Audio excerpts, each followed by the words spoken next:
everybody, to episode 16 of the CornerBlue. Happy New Year. It started. I know we're back. It took a while. Life's been busy. But, we got those New Year's resolutions. We got the next 12 months ahead of us to look forward to. Ooh, have you been working on anything special for your resolution? Do you believe in those? Not much, honestly. Yes, I think I always like to start my year with some positive intentions. I like to call them intentions rather than resolutions because you get the hype of the resolution and then a couple of weeks later everything goes down. You get So over it? I think I'll probably like to say that maybe I create resolutions every month or every as I go, depending on how I feel. But yes, I mean, definitely, getting out of this pandemic and going back to more of a normal life, seeing friends, go to soccer games and go to restaurants and all those things that I like doing. I'm really looking forward to doing some more of that. Yeah, definitely. Shout out to everyone dealing with all the COVID restrictions, limitations, quarantining, staying at home, or with everything lifted and starting to open up, little by little, getting back to normality. I know I had about like five pounds to drop, so I've dropped 5 pounds so far because I gained way too much with all the yummy eating and stress eating. uh but nah, things are looking good. Started running, so hopefully I'll be able to drop some more. But getting into things is that time of year, usually it's Christmas time when the first tournament in El Salvador comes to a close, but with COVID it was pushed back more. And today was the final. Alianza played Águila. Águila had that shot to tie FAS for the 17th title in its history. Alianza had been stuck on 15. Did you watch the match at all, Uwa? Sorry if I put you on the spot there. I did not. No, I watched the highlights. I have to be honest. It's been a busy week, so I made some time to do a family activity. I did record a game, so I'm looking forward to watching it. At some point, I did see that it was a pretty good dynamic game. Aguila had like 60% control of the possession, but Alianza took care of the opportunities they had. Some pretty amazing goals that I saw today. But yeah, looking forward to watching the replay pretty soon. Yeah, basically the culmination of this wacky Salvadoran style tournament where they had this soft opening that saw the firing of like seven coaches within like the first like month, and things slowly got back into things. A lot of coaches lost their heads, a lot of drama, a lot of board members for different teams either leaving. So I know Alianza had a huge change with Lisandro Por leaving, and also Hernan Cortés getting fired, even though the team was winning and was pretty high in the table. So all these, the typical idiosyncrasies that you see. Águila, I thought, had the best chance at winning this because they had been consistent the entire tournament. It's really hard watching league games, especially in the U.S., because I pay for the Centro America TV signal each month, but the transmission quality is pretty poor. It's pretty pixelated, so sometimes it's really hard to even see what the score is on the screen or the ball. But you do what you can for the love of the game, feeling connected with the homeland. And today was not another exception. It's always nice to seeing the crowds going to the stadium, getting excited, but in the context of things, it was a little dicey because you saw there wasn't really any type of safety protocol being given to fans. What was your take on that, Uwa? You know, uh, Honestly, pretty disappointing. Pretty disappointing because I think that the country as a whole has been doing a pretty good job at keeping the cases pretty low, and doing all this effort, and then here comes a soccer match, which I know is important, and that's what we're here because we love the sport, but kind of like just throwing everything down the drain for a soccer match. It was pretty disappointing, but I must say, I'm not surprised at all because I've been paying attention since the quarterfinals.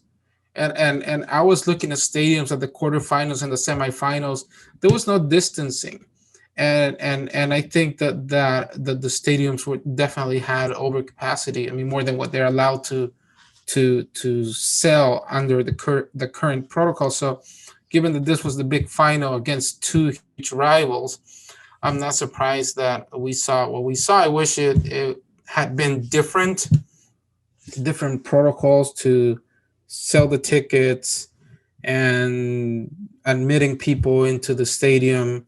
And it's just a very tough it's a very tough situation because some of the top countries in the world with a great infrastructure are not allowing fans into soccer matches, and then here we are. Although I'm happy to see fans in the crowd, it's like, what do you do when you're watching a soccer match? You're screaming your guts out. What happens? Saliva comes out all over the place, and I don't know, but The yeah, piss I flying mean, in that Vietnam. yeah, yeah. So definitely not very pleased with what we saw with the crowds, but yeah, it's a very difficult situation. Politics involved, and a whole bunch of things that sometimes it's better not to even like get involved in those things. No, I feel you on that. I think they could have easily found a way to disperse everyone throughout the stadium if because obviously the teams are hurting, the economy is hurting, especially in a country like El Salvador. And also people want to see their team, there's that passion that people can subdue certain passion here in the US, but even when like the Lakers won, there were crowds. When the Dodgers won, there were crowds. When you saw Liverpool win in England, there were crowds. There's that passion that you can't subdue. But I think they could have at least dispersed people throughout the stadium. They always like to charge a lot more for like certain sections in the stadium, even whether you're in like the first row or way in the back. It just depends on the section of the stadium, like preferente, tribuna, sur preferente. I think what they could have easily done is you set one price for each ticket at the stadium. You try and sell it online, even though that's asking too much, but at least same price throughout the whole stadium, and you disperse people. And I think that would have been, at least it would have been a better image or PR, marketing. I don't know, just better for the league's reputation than what happened. Because I'll be honest, I've been to a final before. I went in 2013, saw FAS get creamed 3-0. Yeah, I'm still hurting over it.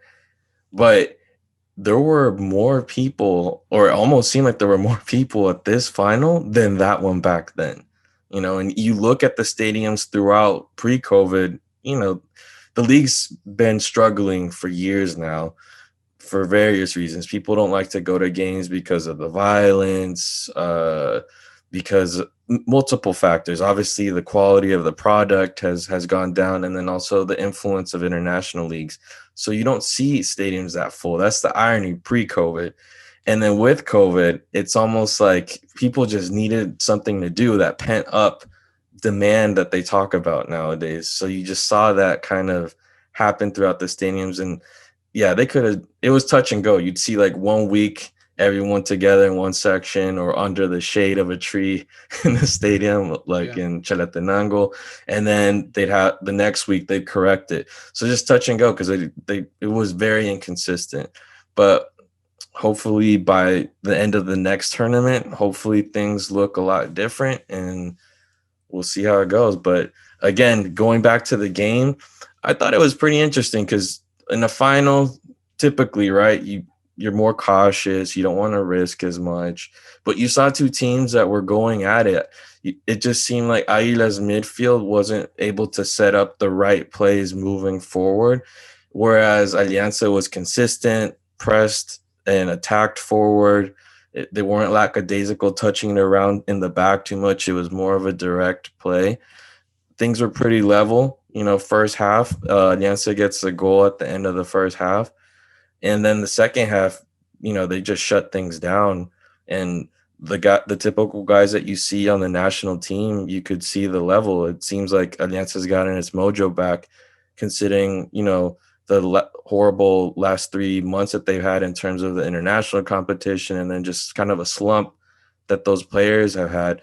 You saw Narciso, Marvin, Juan Carlos Portillo played an amazing game, and you saw kind of that energy back that was missing a couple months ago. And you can understand it, lack of playing time and whatnot.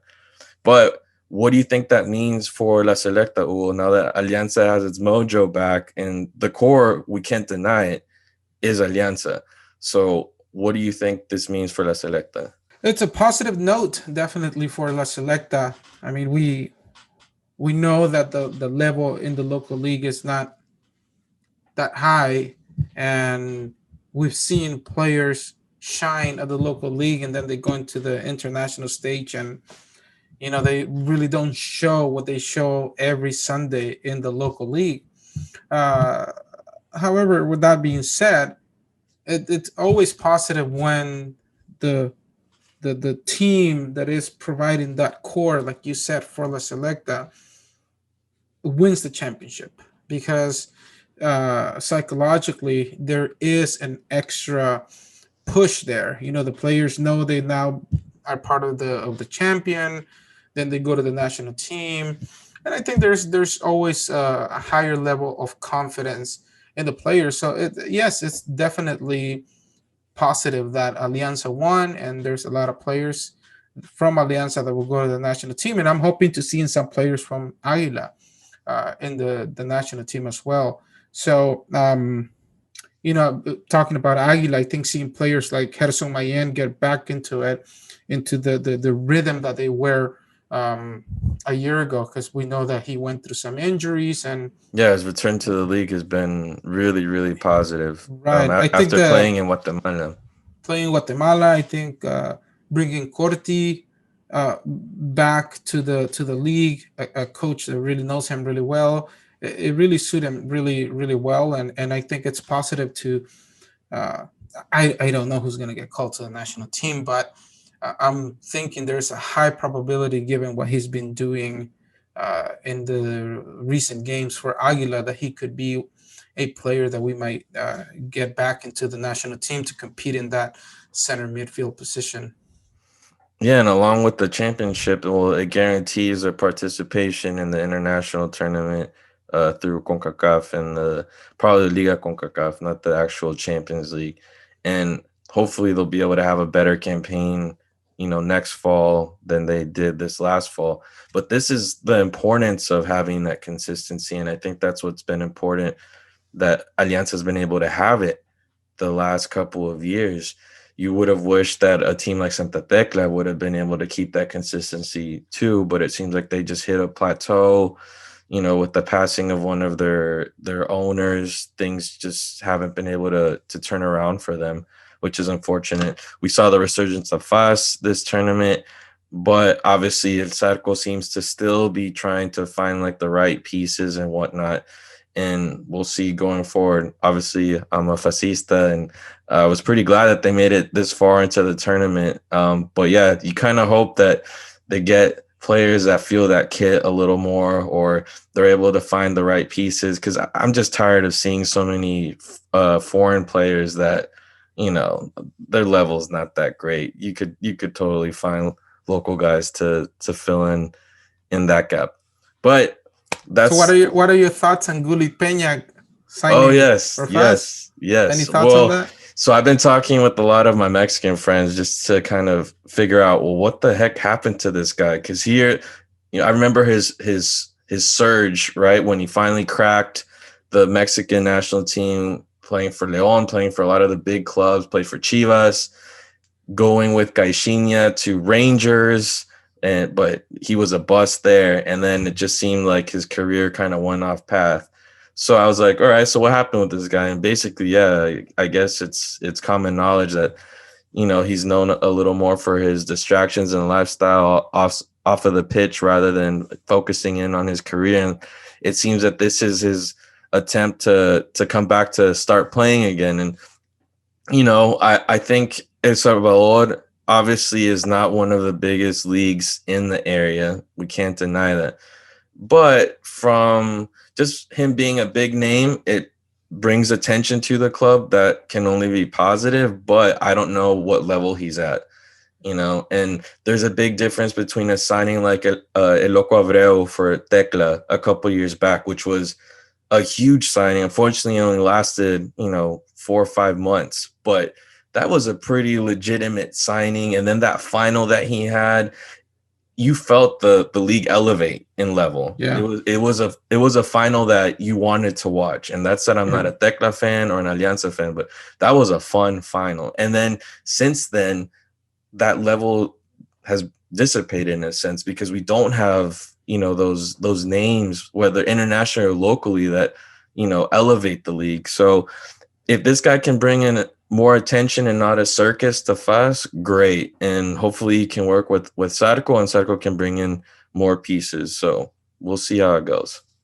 Yeah, I also read some just social media rumors today that there's some rumors linking Tomas Granito with FAS. Yeah, I saw that as So well.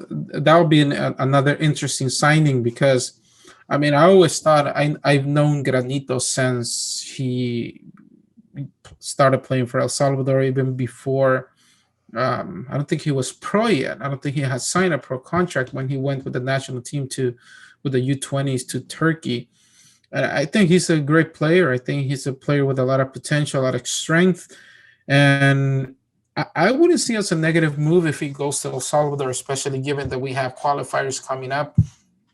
It could be a great opportunity to get back into the national team and maybe finally, break into the MLS in a year from now, because it does seem like he's been stuck in the like USL and NASL and even NPSL, I think, if I'm not mistaken. So it'll be great. I mean, I'd love to see him in the national team. He's a very steady player, great quality touch, and but then again, his position is it's a position where we have quite a few players at the moment. But I would like to see him playing at FAS. Yeah, I saw those rumors as well online. It is pretty interesting, especially if he's someone that Sarko is asking for. I think that's the main key because in Salvadoran football, it's way too common where it's the owners or the board members, not even a board sometimes, but the organizers of the team are the ones signing players based off of YouTube videos. Oh, this Paraguayo does this, or oh, this Chileno, oh, this Argentino. And it's all just YouTube videos. And then they show up and they're a bust. And I think with someone like Granito that has proven that he has a quality to him, it's taken him to the national team. He had that performance against Iceland earlier this year, and then, or last year, sorry, like a whole year ago. And then prior to that, he's been called up a few times to the senior squad. I think this is way better than just bringing in some rando. And Yeah. if and under someone like El Sarco, hopefully he can flourish because you've seen what Sarco's done with his midfield players because that's his bread and butter is the mid, and that's where we're stacked in terms of the national team. So yeah, that'd be pretty interesting. I also saw that Roberto Dominguez might be staying abroad. Saw that online through various Twitter feeds. I saw that Pajaro Picon had mentioned that there's nothing official, and Oscar Seren, he still hasn't been signed. Any advice to all you aspiring players in El Salvador or outside? Don't sign with whoever represents Oscar Seren. I mean, no disrespect, but this has been a circus, man. You take one of our best right wingers, right? He hasn't played an official match at all since March. All because of these rumors. That's ridiculous. You burnt him out. He is out of shape. You've basically look at all he's going to have to catch up. He's not going to be an option for the national team. And if they call him up, it would be like a pity loyalty type thing, which great if they do. But think about it. One of our best right wingers and his representative or his agent basically wipes him off the map. Like I still don't get that.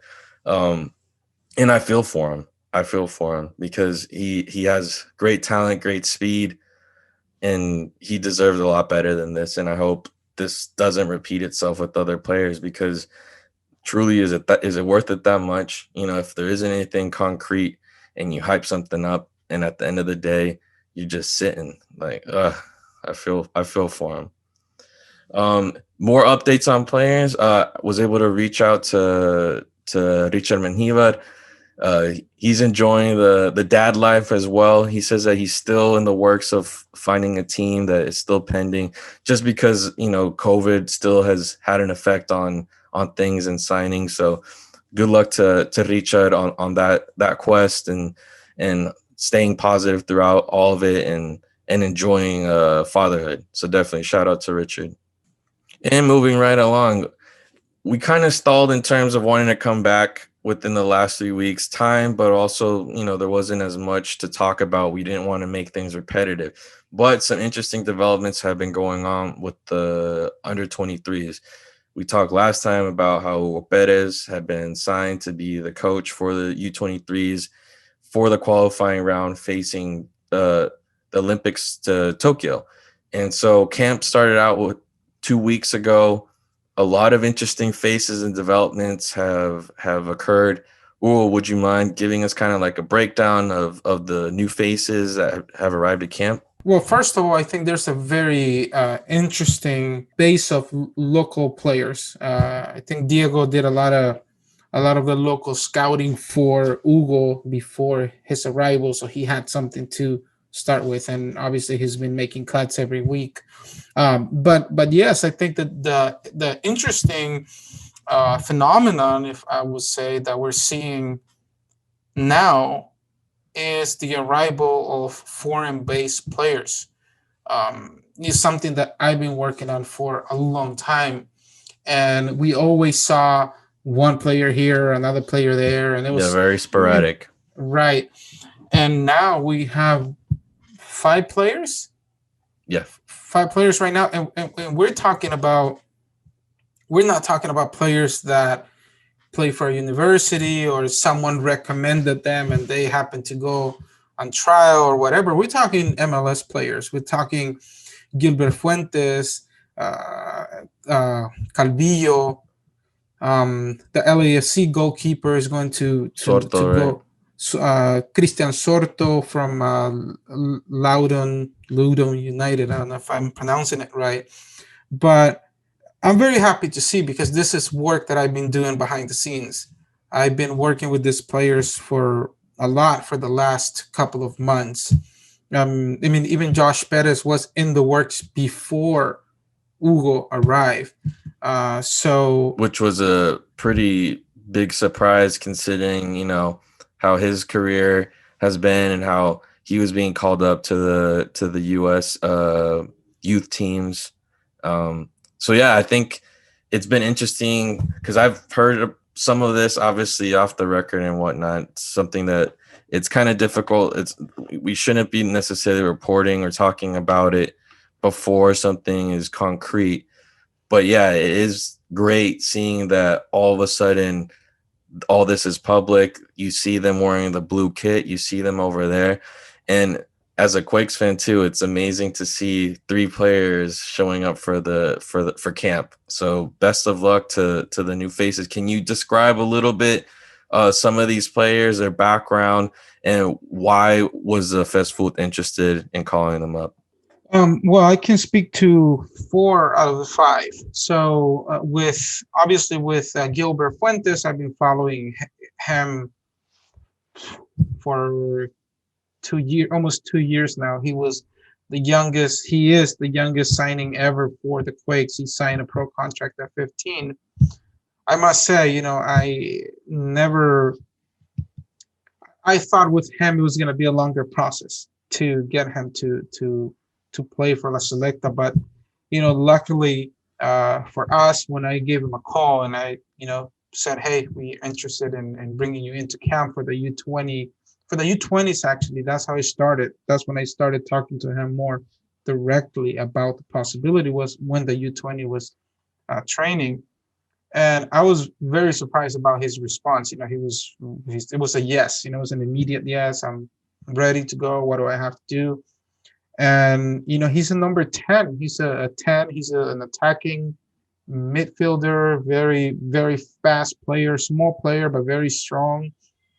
I mean, he's a player with a lot of future. He's 18 at the moment, 18, 19. So he's a player who can play for the U20s when we have them next year. He can play U23 senior team. You never know. And then Eric Calvillo, he's a midfielder. He can play anywhere in the midfield, but I think center mid is his kind of like a contención is his position. Another one that I think I started talking to him back in October, something like that, and he was interested. With him, it was more of a process, and I think that having Hugo Perez as the coach, someone who had worked with him in the U.S. youth national teams, helped to get him on board. And um, and then there's the other Quakes Academy Alguera, goalkeeper. Yeah, Alguera. Mhm. honestly, I do not like to take credit where I don't have any credit. I didn't know anything about him. That's 100% Hugo Perez, who knows him well, from Northern California. He's young. He's 16, so it's kind of unusual to have a 16-year-old training for the U23. So we'll see. But he has a lot of competition because with Romero joining, and I'd like to say something about Romero because I think it's important for the fans to know. Romero, I think there's Alianza's young goalkeeper. I don't know if he started today, but I've been hearing good things about him. Yeah, He's he also he competing. started. Yeah, Yeah, so he's competing for a spot there. Um, and then Christian Sorto. Uh, Again, about 2.5 years following him. I've been talking to him. He, again, one player who has always been interested in representing La Selecta. So I was pleasantly surprised when the last week, I think I got a call from Diego Enriquez, and he said, "Hey, do you have any connections with Sorta?" I was like, "Yes, I have his number here on my phone." He said, "Well, give him a call. We want to see if he's interested in coming to join to train with the U23s." And things moved very fast. I mean, it was like I talked to him one day, and then I think a couple of days later, Diego was talking to him to work with the logistics, and then he was there in El Salvador. So I am very, very happy to see the way things have been moving very quickly. To see how, when there's a will, things happen and they happen fast. So, so props to Diego Enriquez, to Fast Food who brought him in, to Diego who brought me in, and kind of like all the pieces are falling in place. Diego bringing Hugo, Perez. So I think we're going to see very positive things with this U23. Just keep in mind that these are the senior players for 2 years from now. A lot of some of those, at least the ones that are on the older side. So we are, gaining a lot of new foreign-based players. Let's not forget that Josh and Enrico are part of that pool. But a lot of fans have been asking me on Select the Talent, how come we're not calling them? What's happening? What's going on? And, it's important to say that MLS is not training right now. They're exactly. not doing preseason. They're not doing anything. So it's easier to bring a pro player from MLS because there's nothing going on. But Enrico and Josh are currently uh, in the In the middle of middle their things. Yeah, yeah. So the clubs are only obligated by FIFA to release them 5 days prior to the first game. So if we see, I'm hoping that we see those players. It's not going to be until later in March. Obviously, there's always negotiations to try to get them earlier, but the clubs are not obligated to do any of that. yeah. You don't Um, want to affect their chances for their clubs because ultimately, if they're sound at their clubs, that's going to translate onto whatever, whether it's a youth team or the senior squad. That's where it translates, and you don't want to be an obstacle in the flourishing of someone's career, especially if they're abroad. You just want to leave them be and then Yeah, you trust their level, bring them in, and obviously have those pieces in case they don't work out right away, because there yeah, is going to be that transition period. And I hope fast food learns from the past. Something that's kind of a recurring thing is just we can't expect the immediate results. Um, this is something that needs to be fine tuned. I think it's great seeing these new faces. The cool thing about the guys at the Quakes is they have a really great coach in Almeida. They're learning from him, so that's also exciting that they're getting, a top cachet. I consider him. I think he's a premier coach. He just decided to take an interesting route and take a risk in coaching for MLS. He was recently linked with possibly coaching for Chile in their hopes to qualifying for the next World Cup. Hopefully, he stays for the Quakes. Me being a Quakes fan, um, and again, we see the camp, we see practices week in, week out. I think the fast food's doing a good job of publishing photos, vids, just to show, there's stuff going on, keeping fans informed and excited at the same time. Because we're also seeing old faces from previous youth teams of El Salvador, but also starters or reserves from the teams in El Salvador, which is important, because I think that's one thing that people always need to understand is that I don't think just because you play abroad you're better than domestic level, or you automatically need to put in foreign based players into the lineup. No, that's not the case. But what is important is finally there's this breakthrough of bringing in more players based off abroad, bringing them into this process, because for years it hasn't happened. And you know like we've said many times on the show, the bigger the pool, the better the chances of finding that squad that's going to be able to make it to the next level, which is something we've been stuck on for years. Also, exactly, rather, exactly. Yes. Um, every now and then, and I'm seeing it more lately, more from the Spanish-speaking fans, Salvadorian fans out of El Salvador, where there's been some negativity around this guy is joining the camp. They're taking an opportunity away from a player that is breaking their backs every week training for the national team. And to me, honestly, that's a pretty um, that's coming from a very limited perspective, yes, because very narrow minded in my opinion. very Yeah. narrow-minded. I mean, it's what do you want? You want to have a competitive national team. What does it take to have a competitive national team? Obviously, there are many factors. Having a competitive league, having competitive players in playing in competitive leagues, and that's not the case for us, uh, obviously. So when you bring players that are playing in MLS, even if they're not playing every weekend in MLS, they bring in a different level of competition, and that makes the local players step it up. If they want to have an opportunity, they have to step it up. The same for the players joining from abroad. They don't have a guaranteed spot in the national team. So to me, it creates a healthy competition.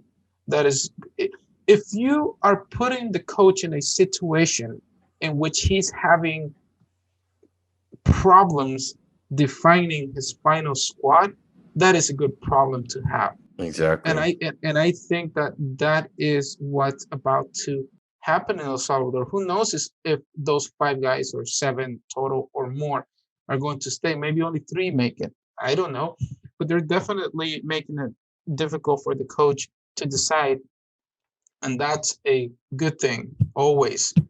And the one thing I wanted to say about Tomas Romero, obviously we know he's been part of other youth teams. He has a Salvadorian passport. Basically he's represented our national team. But the thing that is a little unclear to me, as a lot of you know, I worked as an agent before. I had some clients in MLS. So the announcement about him has been that LAFC acquire his homegrown rights. There hasn't been an announcement saying that he's been signed. So So I just want to put that out there for the fans. I hope and I wish, and I'm not being negative. I would like to see him, being part of the LAFC squad, but acquiring the homegrown rights to a player does not mean that you have already been signed. It could be that he plays out. He has 3 more years to play in college, so it could be that he decides to play 3 more years, or 1 more year, or 2 more years. Having the homegrown rights just means it's more like a financial thing that LAFC can sign him as a homegrown player, and I think that salary doesn't count against the salary cap of the that team. of the team. So obviously, it's a good thing. It means that they see the potential. They are investing in him already. But just for our fans to, not be surprised if it doesn't happen this coming season. I hope it does. I really do. The announcement has been that his homegrown rights have been acquired, not that they're going to execute that homegrown contract with him for this season.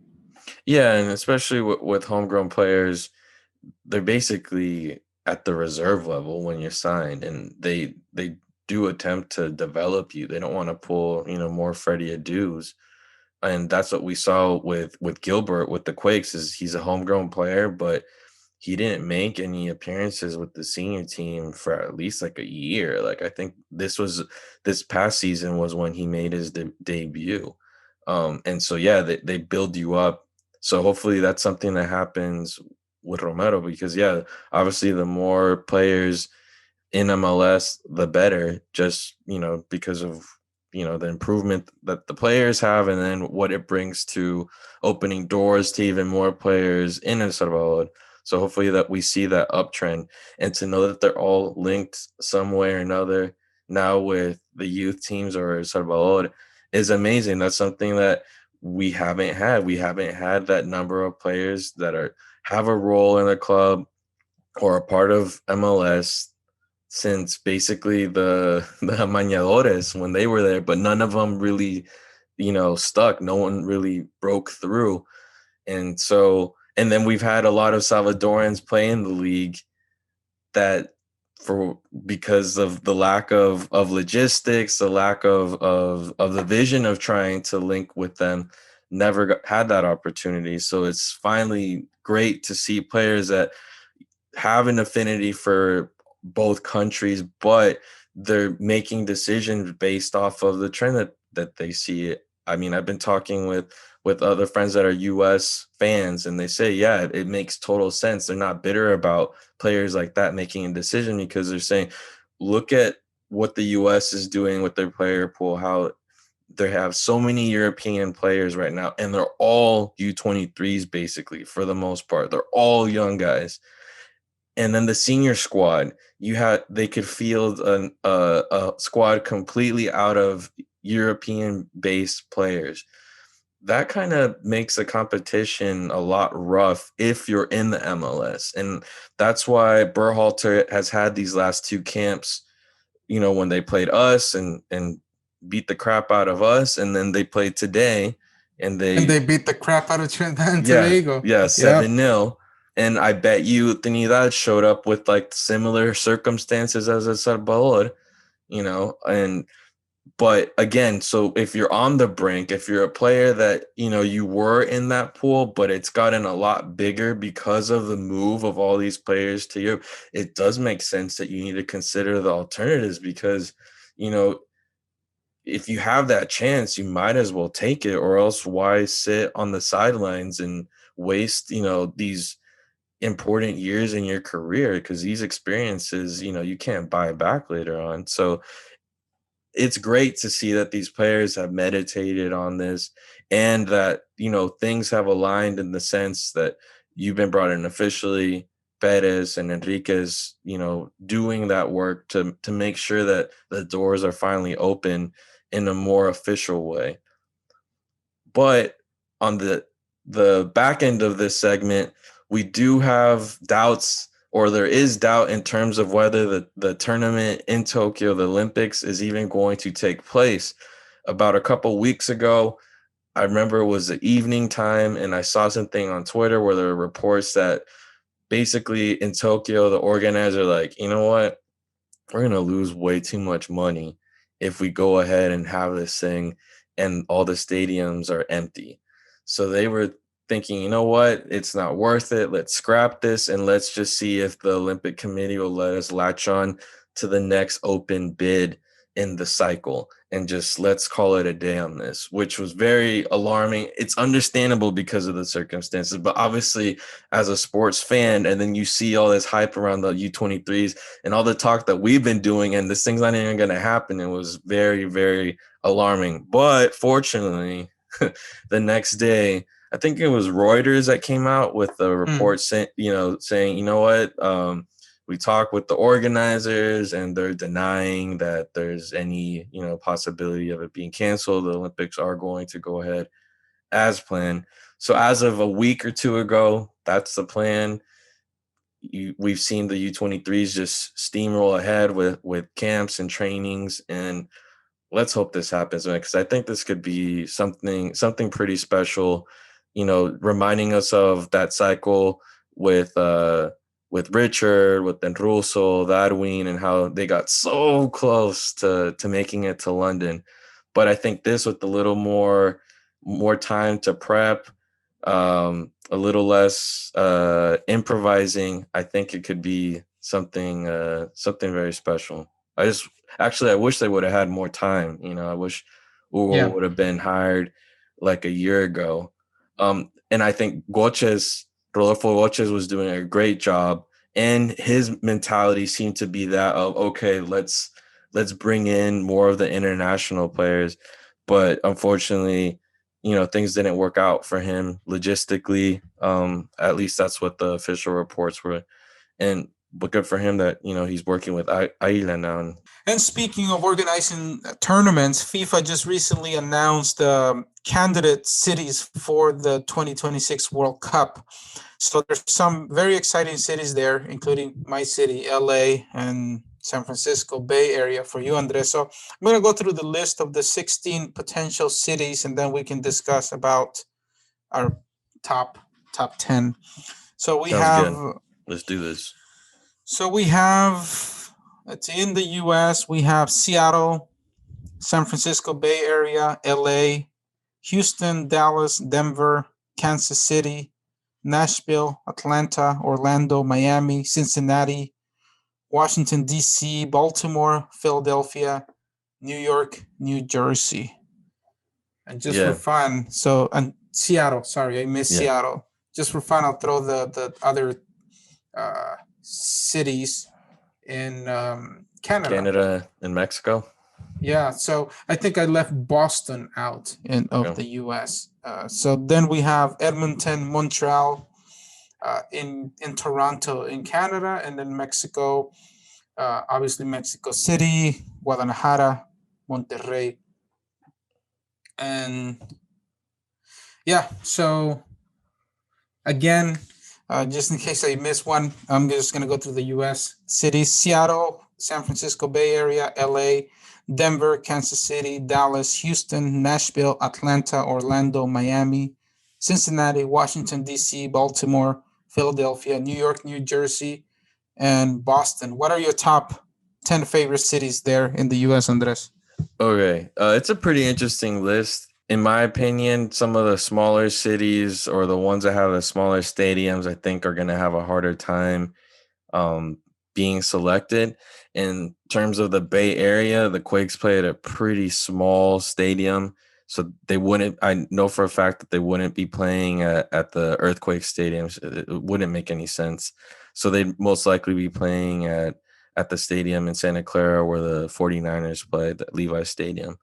But I think if you keep it at the bigger hubs and also you honor the biggest fan base for MLS, I think you'd be doing those fan bases a service. Unfortunately, Portland isn't in here, but it's because their stadium, even though it's been retrofitted, remodeled, it's still pretty small. But I kind of wish that Portland would have been on this list just because it's one of the main football, soccer hubs in the country. So it's unfortunate that because, they don't have a huge football stadium, American football stadium, that they wouldn't be able to host an event, of this size because of, but I think New York seems like a very exciting option. LA, obviously, DC, Miami, not so much. Their stadium just seems.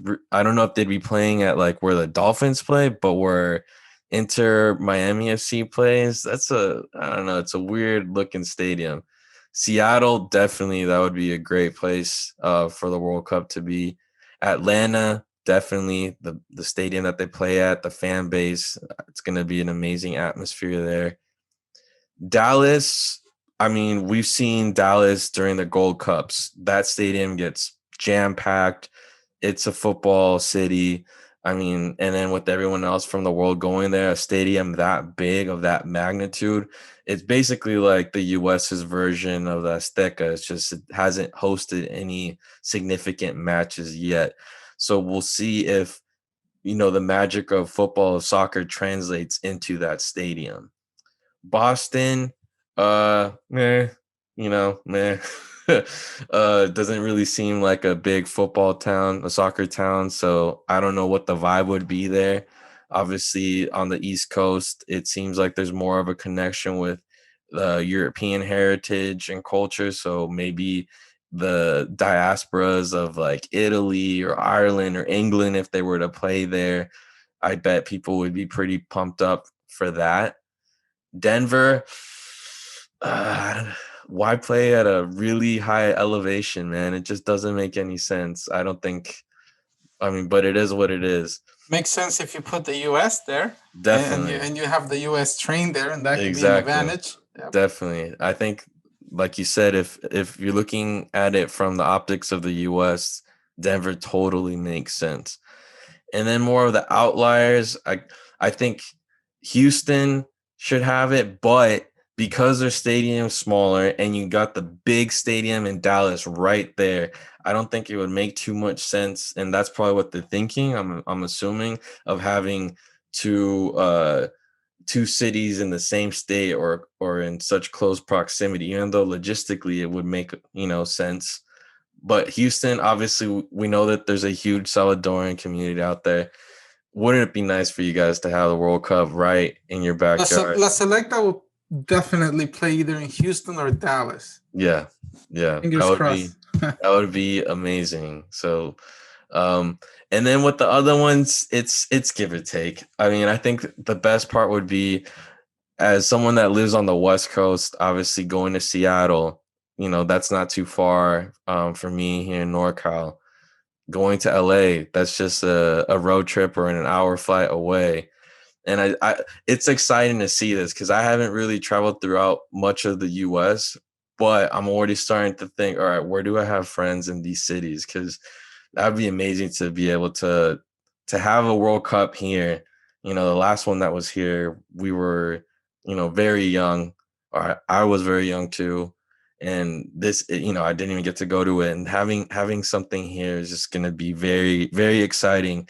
And you just see the big growth of the sport in the country from 1994 to now. It's huge. The difference is huge. So I think the World Cup here is going to have a pretty good vibe in comparison to 1994 because people are more aware of the game and people appreciate it more. It isn't seen as something foreign. It's the sport's here to stay.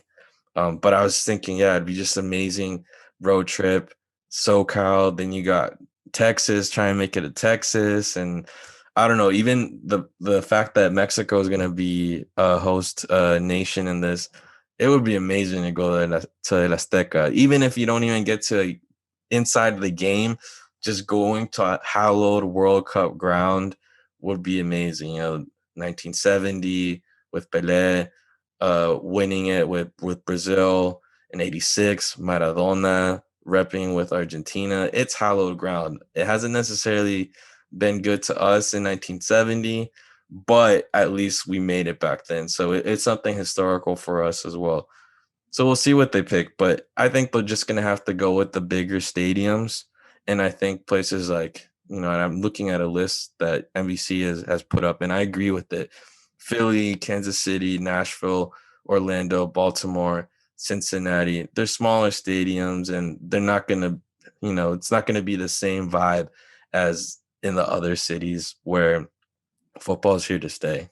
Yeah, I agree, and I think another aspect to consider, or I'm thinking the organizers consider, is in terms of infrastructure, airports, and I mean, as we know, Dallas DFW, it's a huge hub. So there's a lot of flights out of Europe that fly straight to Dallas. LA, obviously, LA is not going to be left out. I mean, I doubt it. I think that LA and the Bay Area are definitely going to be there. Then you get into like Dallas and Houston, like you said. I think they're just going to pick one of those. Um, and I think just because of what New York means to this country, I think New York, New Jersey will probably be selected as well. DC And is the then capital. this is the capital, and then you have like places like Nashville where they're bringing soccer into that city. So it will be interesting to see how their fan base grows with the new MLS team. But I think they're going to try to bring some soccer to the Like Midwest. one outlier from, like, like one city that's still developing the Yeah, sport, they might pick. That right. makes sense, kind of like what they did in 94, because that's all it was Yeah, basically. right. And then open spaces for training and having all that logistic. We know that Texas has. I mean, I've been to Dallas several times for soccer, and I mean, there's space all over. I mean, there's soccer fields all over Dallas, DFW area, Frisco area. What FC Dallas has some pretty magnificent training grounds as well. So I think Dallas, Texas, definitely will host at least you know one of those cities because there is um, everything there in terms of infrastructure for national teams to do their camps and they usually like to arrive a couple weeks prior to the beginning of the World Cup. So and it's exciting just to think that in 5 years from now, 5.5 years from now, that I might be able to witness my first ever senior World Cup in person, and that my kids are going to be able to experience that. I mean, Yeah, hopefully, even if you don't go to the games, I mean, just that energy and that vibe of yeah, being in a city or a country where the biggest tournament in the world is taking place is just quite an amazing experience. Again, like you, 94, I think I came. It was my second year in the U.S. I remember some friends going to the Rose Bowl to watch Colombia play against the U.S. oof, and some of them being very disappointed about. I remember my friend, like he even like bought the Pibe Valderrama's wig. wig, and yeah, he was supporting Colombia. But definitely for the U.S. It's the US is going to be in a completely different place. It's like you're going to go from playing a World Cup with a lot of college based players to basically, I think by 2026, the US is going to have, I'm hoping at least, that they're going to have at least 2 to 3 very important players in the top European leagues if things continue going well for the Pulisic, for the McKinney, or the guy Yeah, in McKinney. Juventus, and now Jordan Morris going to the English Premier League. That will be Uh, very interesting to see what he does, because he's got that build that is going to help him in the EPL, which tends to be very physical. Um, I'm hoping that the Bay gets to host it. I'm a little concerned because if you look at back in the 90s versus now, the demographics have sort of changed. Even though, yeah, the Quakes are thriving in a sense in the area, and then you have Sac Republic FC getting started up as well. The demographic has changed a lot in the sense that it's like the soccer culture here is kind of rebooting, like the old guard of like the Mexican immigrants and Salvadoran immigrants that were the ones that kind of helped the clash when MLS started, or that the Salvadoran diaspora community that would go watch Selecta games in the area. If you notice, La Selecta hasn't come here in years, but it's because that community's moved out due to a lot of the social situations and economic situations here. So hopefully, because it's Silicon Valley, the Niners Stadium is awesome. It's huge. It's great that they'll be able to secure that. But yeah, soccer's strong here, but it isn't as organic as it used to be back in the day. So we'll see what happens with that. Lots to look forward to. But with that, everybody, we're gonna wrap up. I hope you had fun listening to us today. I'd like to thank you for tuning in and being patient while we took this 3-week hiatus. We're gonna try and get back into the rhythm of things and do this every week. I think we'll try and get back Thursday, so we'll cut the gap even more. Hopefully we'll have enough to talk about then. But keep on with your New Year's intentions, as Hugo likes to call them. Enjoy the fresh cycle. Stay safe, and here's to a great year. We'll talk soon, guys. Have a good one.